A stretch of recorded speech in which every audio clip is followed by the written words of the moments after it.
আসসালামু আলাইকুম ওয়া রাহমাতুল্লাহ। দেশের প্রধান প্রধান দৈনিক পত্রিকার শিরোনামে উঠে আসা শীর্ষ সংবাদগুলো নিয়েই হাজির হলাম আপনাদের সামনে। আশা করি সাথেই থাকবেন। দেশের প্রধান প্রধান দৈনিক পত্রিকার শিরোনামে উঠে আসা শীর্ষ সংবাদের মধ্যে গুরুত্বপূর্ণ যে খবরগুলো উঠে এসেছে তার মধ্যে শুরুতেই থাকছে ইসরায়েলের হামলায় 2 দিনে 1000 ফিলিস্তিনি নিহত। গাজায় স্থলপথেও বড় ধরনের হামলার পরিকল্পনা ইসরায়েলের। বাসিন্দাদের বাসাবাড়ি ছাড়ার নির্দেশ দিয়েছে ইসরায়েলি বাহিনী। 36 ঘন্টায় 183 শিশু নিহত। যুদ্ধবিরতির নীতি ভেঙে ইসরায়েল এই নারকীয় তাণ্ডব চালিয়েছে। এরপরও ইসরায়েলের প্রধানমন্ত্রী বেনিয়ামিন নেতানিয়াহু বলছেন, হামলা তো কেবল শুরু হয়েছে। অন্তর্বর্তী সরকারের প্রধান উপদেষ্টা ডক্টর মোহাম্মদ ইউনূসের সঙ্গে গতকাল সৌজন্য সাক্ষাৎ করেছেন সেনাপ্রধান জেনারেল ওয়াকারুজ্জামান। সাক্ষাৎকালে সেনাপ্রধান দেশের সামগ্রিক নিরাপত্তা পরিস্থিতি এবং সেনাবাহিনীর চলমান কার্যক্রম সম্পর্কে প্রধান উপদেষ্টাকে অবহিত করেন। সংলাপ শুরুর আগেই ঐক্যমত্য কমিশনের সুপারিশ নির্বাচন ব্যবস্থা, বিচার ব্যবস্থা, জনপ্রশাসন, পুলিশ ও দুদক সংস্কারে 111 দফা বাস্তবায়নে সিদ্ধান্ত নিয়েছে সরকার। ঢাকা 2 সিটিতে 129 প্রশাসক নিয়োগ হচ্ছে এমন খবর সামাজিক যোগাযোগ মাধ্যমে ছড়িয়ে পড়লে এই নিয়ে রাজনৈতিক অঙ্গনে আলোচনা সমালোচনা জন্ম দেয়। এই খবরকে ভিত্তি করে উপদেষ্টা আসিফ মাহমুদ তার ফেসবুক পোস্টে লিখেন, এমন কোনো সিদ্ধান্ত হয়নি, এখনো স্থানীয় সরকার নির্বাচনের বিষয়টি সরকারের বিবেচনাধীন। ওয়ার্ডে প্রশাসক নিয়োগে তৎপরতায় বিএনপির বিরোধিতা। সরকারের মাধ্যমে জাতীয় নাগরিক পার্টি তৎপরতা চালাচ্ছে বলে জানা যায়। বিএনপি মনে করে এনসিপিকে সুবিধা দিতেই এমন আয়োজন, এটি মানা হবে না কোনোভাবেই। উগ্রবাদ মাথাচাড়া দিলে কবর রচিত হবে গণতন্ত্রের বলে মন্তব্য করেছেন বিএনপির ভারপ্রাপ্ত চেয়ারম্যান তারেক রহমান।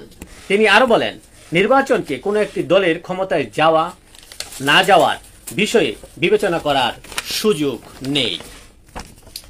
নির্বাচনে আওয়ামী লীগের অংশগ্রহণ চান না বলে জানিয়েছেন জাতীয় নাগরিক পার্টির আহ্বায়ক নাহিদ ইসলাম। তিনি বলেন, আমরা চাই না আওয়ামী লীগ নির্বাচনে অংশ নেই। জুলাই আগস্ট আন্দোলন, 1100 মামলার চার্জশিট একটিতে, লাখাধিক আসামি, গ্রেফতার 10,000। বেশিরভাগ ক্ষেত্রেই বাদী চেনেন না আসামিকে, আসামি চেনেন না বাদীকে। মামলাগুলো পর্যালোচনা করছে সরকার। নিরপরাধ কাউকে গ্রেফতার না করার নির্দেশ আছে সরকারের পক্ষ থেকে। শিশুসহ 3 নারী ধর্ষণের শিকার, 7 জন গ্রেফতার। এছাড়াও আরো 6 জেলায় 7 জনকে ধর্ষণের চেষ্টার অভিযোগ পাওয়া গেছে। হাত বাড়ালেই মিলছে মাদক, আইন শৃঙ্খলা রক্ষা বাহিনীর শিথিলতা। গত কয়েক মাসে বেড়েছে 20 লাখ মাদক সেবী। অ্যাম্বুলেন্স, পণ্য পরিবহনের গাড়িতে আসছে চালান। গার্মেন্টসে অস্থিরতার শঙ্কা, 20 রোজার মধ্যে বেতন বোনাসের দাবি। বগুড়ায় গতকাল মোটর শ্রমিকদের বিক্ষোভ ও আগুনের ঘটনায় পরিস্থিতি উত্তপ্ত হয়ে ওঠে। পরে সেনাবাহিনী এসে পরিস্থিতি নিয়ন্ত্রণে নিয়ে আসে।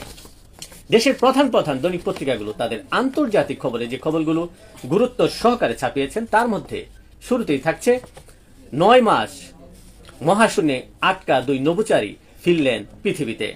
কৃতজ্ঞ নিলেন মার্কিন প্রেসিডেন্ট ডোনাল্ড ট্রাম্প, খুঁচা সাবেক প্রেসিডেন্ট বাইডেনকে।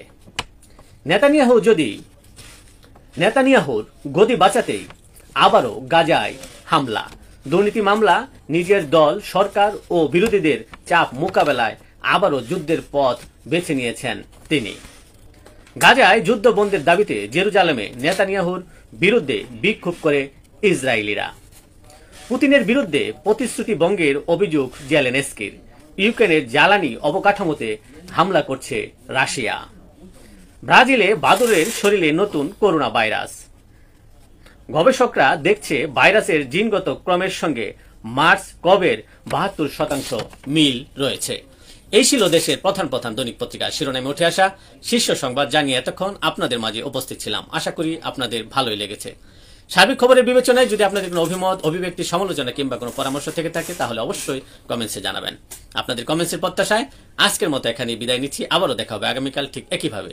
সে পর্যন্ত অবশ্যই ভালো থাকবেন, সুস্থ থাকবেন। আসসালামু আলাইকুম ওয়া রাহমাতুল্লাহ।